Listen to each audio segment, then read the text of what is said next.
How's it going, people? Welcome back to the channel. If you've been following me on Instagram at CarsWithJB, you would know that I recently went to New York with my girlfriend for a little holiday just before Christmas. It was my first time in the US and therefore obviously my first time in New York, and it was just an amazing opportunity to go around and do some fun things and be a tourist and just basically have fun. But obviously, as a car person and someone who's lived in London for their entire life, I couldn't help but notice the differences and similarities between the car culture in New York, from a first impression at least, and the car culture in London. And because I found them so interesting, I thought I'd make a video about it. So in this video, I'm going to talk you through the differences or the similarities between my first perceptions of New York car culture and my long-time understanding of London car culture. If you're from New York or London and you want to disagree or agree with my points on this, then feel free in the comments down below. Remember to like and subscribe as well. But without further ado, let's get into the video.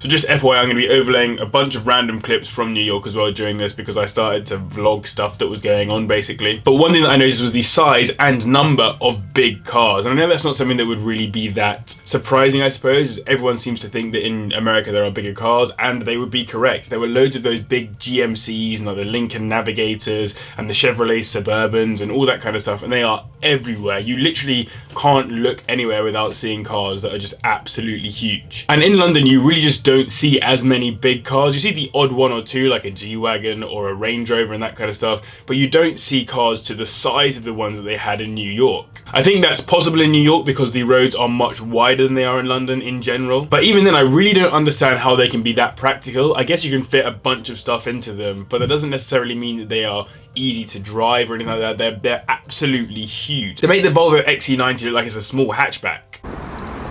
I simply cannot imagine a time where this would be practical in the UK. I mean, just look at the size of it. Whenever I see these in England, anything that kind of size, I just think to myself, why in the world would someone need that? But yeah, I thought that was a really interesting part of New York car culture anyway, and something that we find very different to here in the UK. A key similarity with a difference within it is the fact that there are loads of Toyotas in both London and New York. This makes sense as Toyotas do sell like crazy, but I thought it was interesting that in London, there are loads and loads and loads of Toyota Priuses, but in New York, there's just a bunch of Toyota Camrys. And I didn't actually see that many Priuses. I actually thought that going to the US with all the jokes that you see on stuff like Family Guy, etc., there are going to be loads and loads and loads of Priuses, but there really weren't. Instead, everyone and their mum who's not driving a big car seems to be driving a Toyota Camry. Another thing that I spotted was the different sizes and makes of vans in the US. In London, you can get fined for bringing an older van into the ultra low emission zone, or it can be quite difficult to get a big lorry through London streets as they're just quite small and not particularly useful for lorries anyway. In New York, it wasn't uncommon to see a fully articulated lorry, and I found it interesting as well to see the ages of the vans, so a bunch of older ones, and also vans that we just never see in the UK, so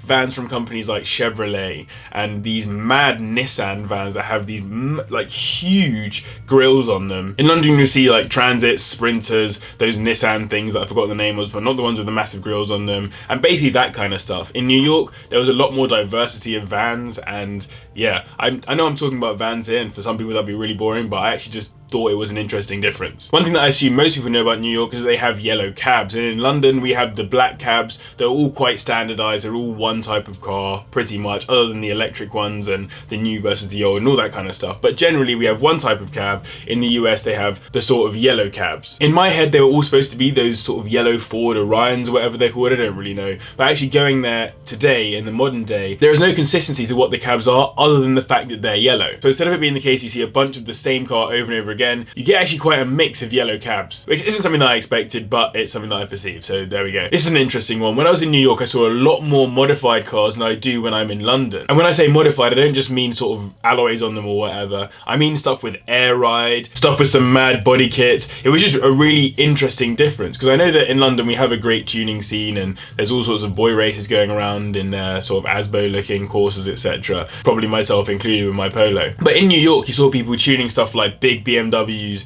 Mustangs, and all these old American muscle cars as well. They were all sort of tuned and looked absolutely nuts. And maybe it was a time of year, I don't know if there's more tuners out at Christmas in New York, but it's something that I spotted quite often. Speaking of muscle cars, of course, as expected, there were loads of muscle cars in New York, but one thing that I thought was particularly interesting is that there are actually these cheaper versions of muscle cars. In London, it's rare that you'll see a muscle car. If you do, it would be considered an exotic, but in New York, there were so many lower tier muscle cars, the best way I can put it. So what I'm trying to say is that if there was a Dodge Charger or something, it wasn't necessarily the most crazy, fast, top spec one that you saw all the time. Sometimes you just see quite a normal, sedate looking one that just looked like a normal saloon that was a bit beefier. That's something that we just never see here in London. I suppose it'd be the equivalent of seeing something in London like an A45 AMG versus like an A200D or whatever. The differences between the two cars are quite clear. Even though they're the same basic car, it was the same kind of idea for some of these sort of Dodges and Mustangs, etc. It's a super obvious one that I'm sure that all of you are well aware of,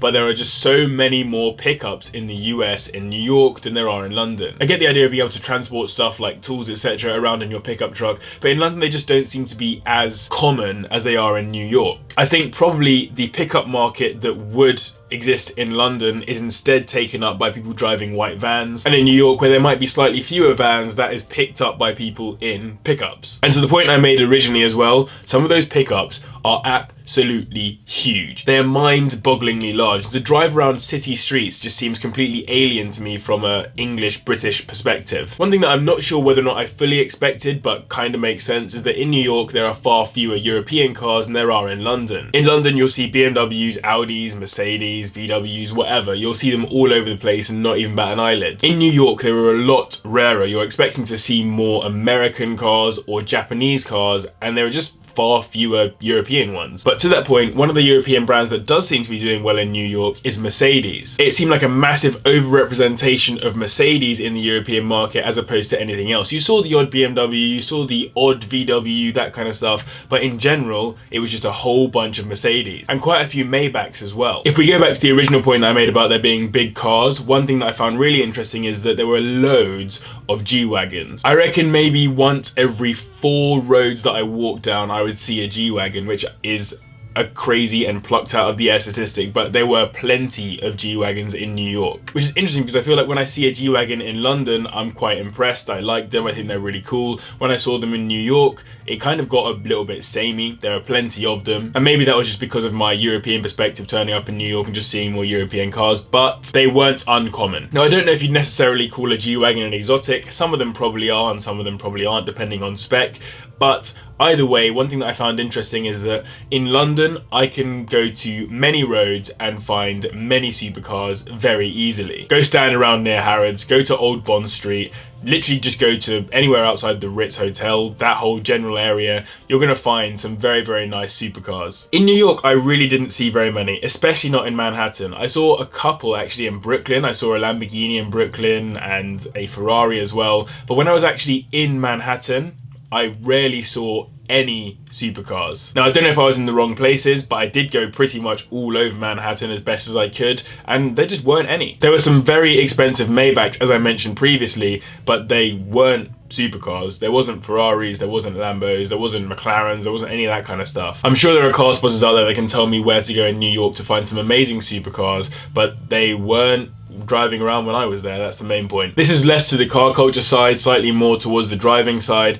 I would say that in London and New York, we have very, very different styles of driving. Of course, the roads are very different. In New York, whether it's Manhattan or Brooklyn or wherever it is, the roads are generally done in grid patterns. So lots of straight lines going up, lots of straight lines going across, and to get like a diagonal route, you'd have to sort of wiggle your way around like this to get there. In London, there's a lot more free flow than that. There's no real logic to it in London. There's just roads and you can go to places via them. And maybe that's the reason for what I'm about to say, but I think that in New York, they drive a lot more defensively than we do in London. It seems like people are constantly looking after themselves and their cars a lot better than we do in London. For example, you come up to an intersection, as they're called in New York, or a junction, as they're called in London. And in New York, you'd find people hanging back when lights were green, but they didn't know if the exit was going to be clear. In London, people would just go for it. Similarly, I saw a lot of people being very kind and letting people out onto the roads. From my experience of driving in and around London for the last 5 years, it's often a war. is the best way of putting it, I think. How far can I stick my nose out on a corner to be able to squeeze myself out and make sure that someone lets me out, as opposed to them sort of being like, okay, here, have a nice one, you can go. And that's not the same all around the UK, by the way. I'm just talking specifically around London. So this is one that I found particularly interesting. In the UK, and obviously London more specifically, police forces, that is plural, are able to negotiate their own contracts. So for example, the police in Essex are able to negotiate a contract for their weapons and their cars and all that kind of stuff. Same with London, same with Kent or whatever. So that means that generally in one place you're expecting a certain type of police car or police vehicle. In London, therefore, in general, we have one set of police vans, one set of police cars, all that kind of stuff. In New York, however, they had way more different types of police cars. So I'm talking about police smart cars, police cruisers, the ones that you kind of see on games like GTA, etc. Big police vans, small police vans, police 4x4s, police pickup trucks, police whatever they could think of. The police had a type of car for it, basically. It was just a very different thing to what we have here in the UK. A lot less standardized, probably the best way of saying it. Penultimate point I wanted to mention was that the specs of European cars were quite different in the US to how they are in the UK. I don't know why, but they just looked different. Maybe it was different alloys, maybe it was longer bumpers, whatever it was, they just seemed different. And there were also some European cars as well that I'd never see in Europe or in London more specifically, so I don't think I've ever seen this VW in the UK. What is it? A VW Atlas?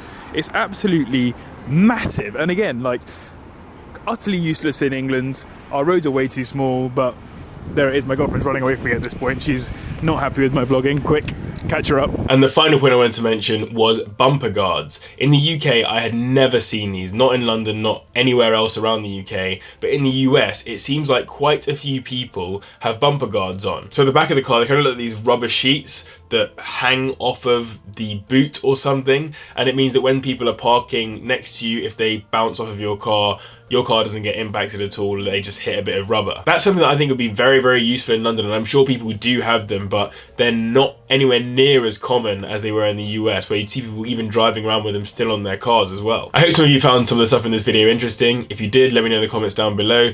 Massive thank you to my patrons as always. Remember to like, comment, subscribe, all that great stuff. But as always, thank you very much for watching, and I'll see you in the next one. Listen.